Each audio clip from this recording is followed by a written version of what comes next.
C'est officiel, le célèbre logo de Twitter, l'oiseau bleu, a disparu après 17 ans pour laisser place à X, le nouveau nom du réseau social. L'annonce a été faite ce week-end par le patron de la plateforme Elon Musk, qui ambitionne donc de faire Twitter, ou X désormais, une super application.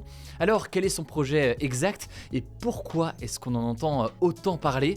Salut, c'est Hugo, j'espère que vous allez bien. On est parti ensemble pour une nouvelle plongée dans l'actualité en une dizaine de minutes. Bon, depuis son rachat de Twitter en avril 2022 pour 44 milliards de dollars, le milliardaire Elon Musk n'a pas arrêté de mettre en place des changements. On peut citer entre autres une offre d'abonnement payant, une modération plus légère des contenus, le rétablissement de certains comptes supprimés, comme par exemple celui de l'ancien président américain Donald Trump, même si pour l'instant Donald Trump ne l'utilise pas. Mais aujourd'hui, Elon Musk est allé beaucoup plus loin puisque c'est tout simplement l'identité et le nom du réseau social qui a changé.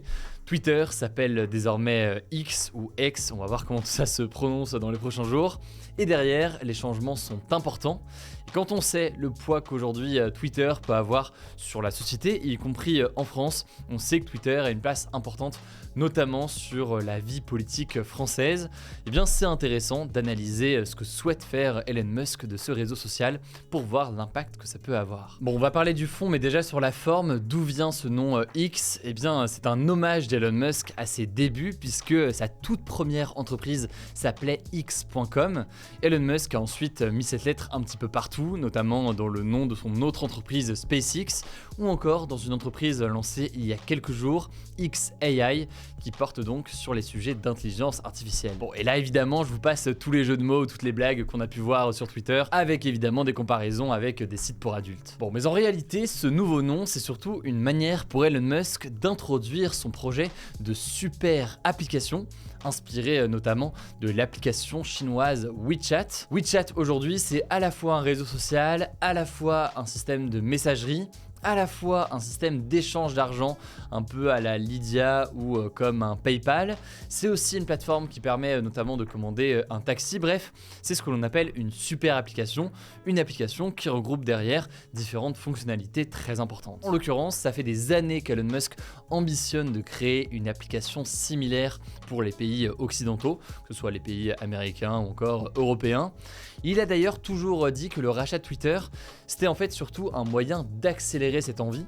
Donc il voulait pas forcément garder Twitter tel quel avec des messages courts, mais en faire réellement une super application à terme. Alors selon le média spécialisé Numérama, avec un article que je vous mets directement en description, Elon Musk n'a pas vraiment d'attache donc à Twitter et à son identité.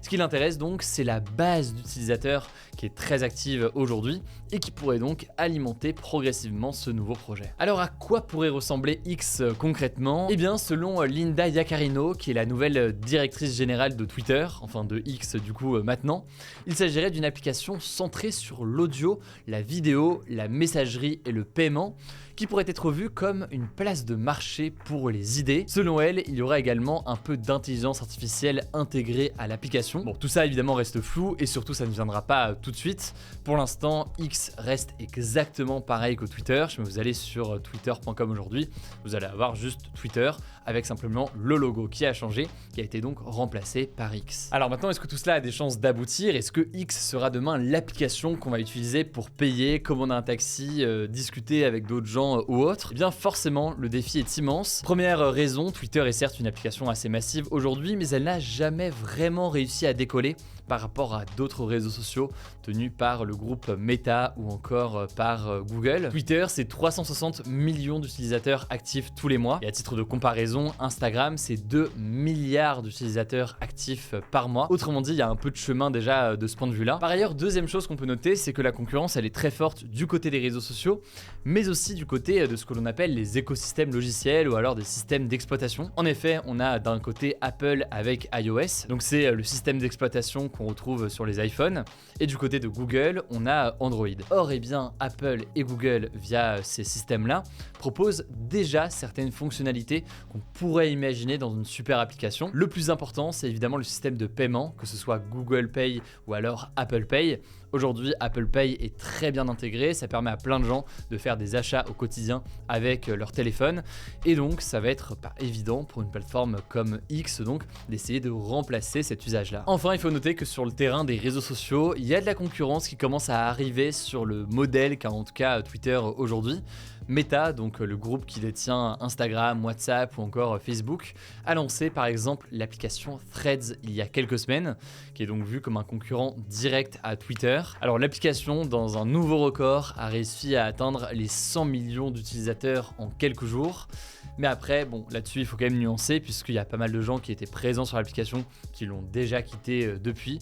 On verra donc à quoi ressemble Threads dans les prochains jours. En tout cas, voilà pour ce que l'on sait aujourd'hui. Je vous mets des liens en description pour creuser. Et on continue avec un deuxième sujet qui n'a rien à voir.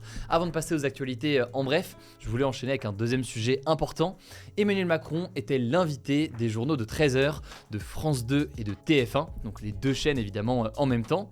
C'était en direct de son côté depuis la Nouvelle-Calédonie pour sa première prise de parole depuis le changement de poste pour pas mal de ministres au gouvernement.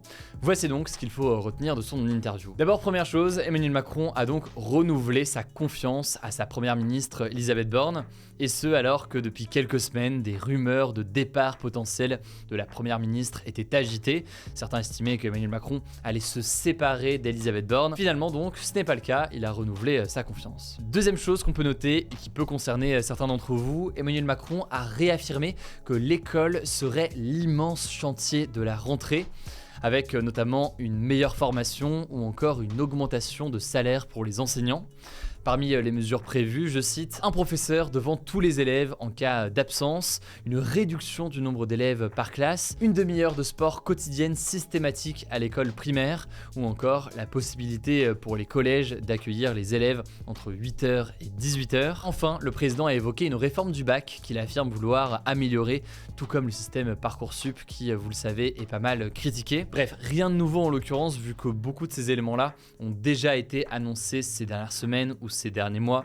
Et pour les nouvelles choses, on n'a pas plus de détails aujourd'hui, donc ça reste assez flou. Pour autant, je pense qu'on fera un gros point, alors soit cette semaine, soit à la rentrée, pour voir tout ce qui change en matière d'école à la rentrée. N'hésitez pas à me dire dans les commentaires sur YouTube si c'est quelque chose qui vous intéresse. Alors troisième chose, Emmanuel Macron est revenu sur les émeutes qui ont suivi la mort de Nahel. Il a dénoncé des violences inqualifiables. Il a notamment déclaré vouloir trouver un ordre public numérique pour retirer des contenus sur les réseaux sociaux qui appellent à la violence.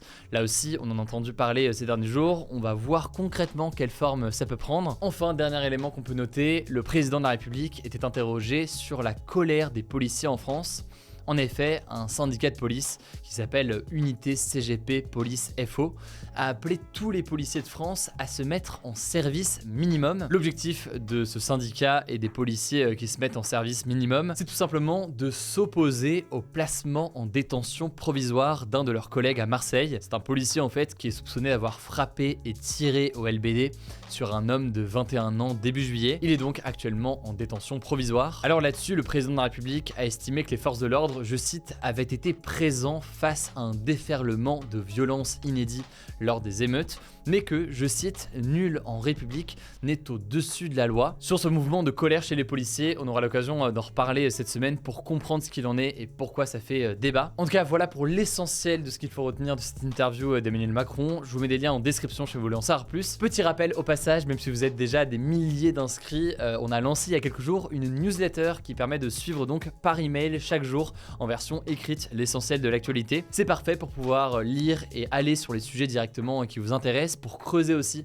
parce qu'on met toujours des liens pour en savoir plus. Si vous n'êtes pas encore abonné, je vous mets le lien directement en description, n'hésitez pas, je ne sais pas encore le cas. Et tout de suite, je laisse donc la parole à Blanche, je reviens juste après. Merci Hugo et salut tout le monde. On commence avec une première actu. En Grèce, la plus grande opération d'évacuation jamais effectuée dans le pays a eu lieu sur l'île de Rhodes, alors que la Grèce vit probablement la canicule la plus longue de son histoire. Concrètement, Concrètement, ce week-end, près de 30 000 personnes ont dû quitter leur habitation ou leur hôtel à Rhodes pour être mises à l'abri dans des écoles ou des gymnases. Et dans la nuit de dimanche à lundi, 2500 personnes ont été évacuées de l'île de Corfou, alors que des incendies sont toujours en cours dans le pays. Par ailleurs, vu qu'on parle de climat, en France, Météo France a alerté sur un risque d'incendie très élevé ce mardi dans le département des Bouches-du-Rhône, soit le niveau d'alerte maximal. Météo France a par ailleurs rappelé que 9 feux sur 10 sont d'origine humaine et a donc appelé à respecter certains gestes pour les éviter, comme ne pas jeter ses mégots dans la forêt. Deuxième actu, des élections législatives anticipées, donc pour élire des sénateurs et des députés, se sont tenues en Espagne ce dimanche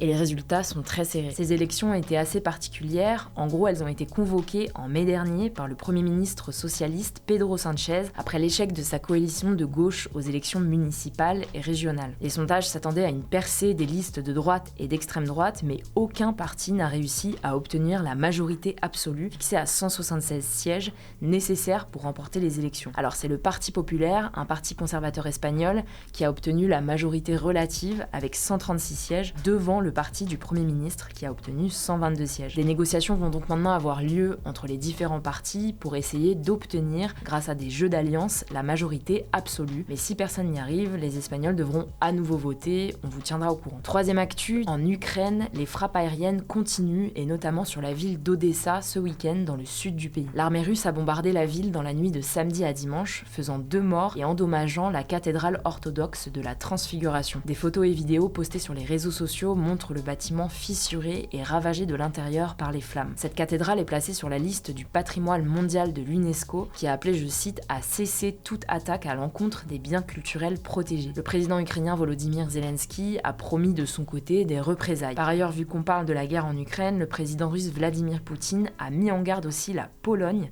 qu'il accuse de vouloir envahir la Biélorussie, pays qui soutient la Russie. La raison, c'est que la Pologne a ordonné ces derniers jours le déplacement de plusieurs de ses troupes vers l'est du pays, donc en direction de la frontière avec la Biélorussie, en réponse à la présence de plusieurs membres du groupe paramilitaire Wagner exilés en Biélorussie après leur tentative de rébellion en Russie il y a un mois. Quatrième actu, en Inde, le gouvernement a annoncé jeudi dernier l'interdiction des exportations de riz blanc non basmati, dont il est le premier exportateur dans le monde. L'objectif, c'est en fait d'éviter un risque de pénurie et d'inflation alimentaire dans le pays, alors que les élections législatives approchent. Le prix du riz a grimpé de 11% cette année en Inde. Concrètement, après cette décision, ça veut dire que près de 45% des ventes mondiales de riz vont être retirées du marché. Une hausse des prix est donc attendue, surtout en Afrique. Des pays comme le Sénégal, la Côte d'Ivoire ou encore le Togo, qui sont d'importants clients de l'Inde, risquent d'être particulièrement touchés par l'augmentation des prix. On finit ces actus avec une bonne nouvelle, ou plutôt un exploit. Le nageur français Léon Marchand a été sacré ce dimanche au Japon champion du monde du 400 mètres 4 nages. Il a battu le record du monde de l'américain Michael Phelps qui datait de 2008 à seulement 21 ans. Merci beaucoup Blanche, alors pas de débat aujourd'hui, du coup n'hésitez pas à vous abonner, mais c'est pas encore le cas. Je le disais, pour découvrir la newsletter et donc recevoir chaque jour par email l'essentiel de l'actualité, ça se passe en description. Prenez soin de vous, prenez soin de nos proches et puis on se dit à demain pour une nouvelle vidéo.